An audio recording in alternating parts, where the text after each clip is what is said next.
Hello everyone. So my name is Alexis.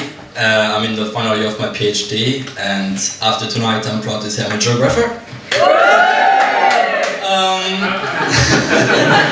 So my research focuses on student accommodation, energy consumption, and how it affects students' residential choices, and basically why students live where they live. But tonight I decided not to talk about it, so sorry. I mean, I guess I could tell you why effective flatulence is hard to warm up your bedroom, for instance, or how frequent coitus can increase the temperature of the bedroom by up to 7 degrees. This explains why in my survey about 69% of the students were very satisfied with their temperature. But I mean, I won't tell you that. Okay, one more. I can tell you that students view houses in late and dark December afternoons to realize that 6 months later, the house they actually moved in had a garden and a tennis court. But I won't tell you more because I refuse to break the Hippocratic Oath. I think I'm just not this type of doctor. No, I'm just gonna tell you how it is for a Frenchman to make it in England. And trust me, it's really, really hard, especially when Arsene Wenger is your role model. So, you know, if there are some Arsenal fans in the room, you can share my pen. Anyway, you know, as a foreigner, when you come to the UK, it's pretty tough because you have to adjust. There is like a period of adaptation. For some people it's the weather, for some people it's the food. For me it was the accents and expressions you have in the UK. I mean, you have so many of them.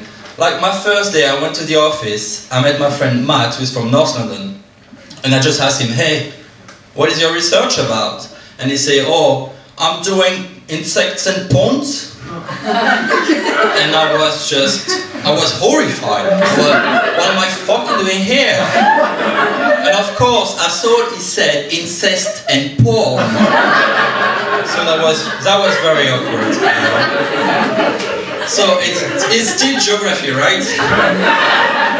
So after a few days, of course, in the office, everybody called me Frenchie. And I was just glad no one called me Froggy, you know, but I cannot call you all Brittany, for instance, right? Anyway, after a few months, I just noticed like people were going in and out of the office all the time. And so one day I built up my courage and asked them, hey, can I come? Can I join you? Where are you going? They say, sorry mate, I'm going to the loo for a wee. And I got even more confused. I got confused because loo in French means wolf. It's like, he's going to the wolf? Is it like a secret code for something kinky? And then, oui means yes in French. So I was very confused. I was like, why is he speaking Frenglish to me? So it just took me like a few months to realize what he actually meant. Anyway, I started building up a solid routine. I thought I was working way too hard at the beginning. So basically, my daily day was get up at noon, get to the office at 1, and come back home at 9 p.m. of course. And meanwhile, my colleagues introduced me to some extracurricular activities. One of them was,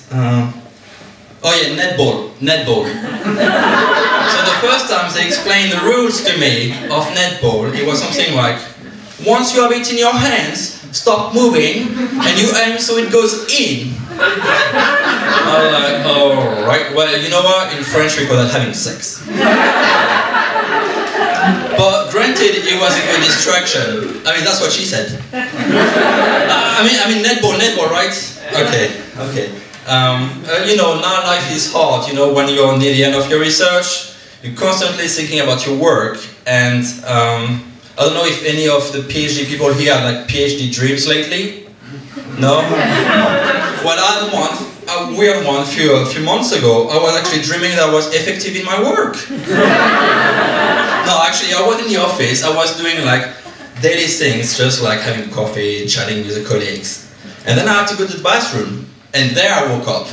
Oh, that was a close call. That exact same day, I went to the office and did exactly the same thing I dreamt of, except that when I was peeing, I slapped my face all the time to make sure I was awake. And that was real. And you know what? It's a problem when you have a tiny bladder like me, then when you go to the loo every half an hour, at the end of the day, I have my hand printed all over my face. It was a very bad day. It was a very bad day. But no, you know, it's tough, PhD. The other day, I was walking down the corridor in my department and I saw my picture on the wall. It was taken like a month or two after I arrived in Lboro. And I looked so young and so innocent and so fresh, you know. And I'm so into statistics, I've tried to make like frequency distributions of my white hairs, you know.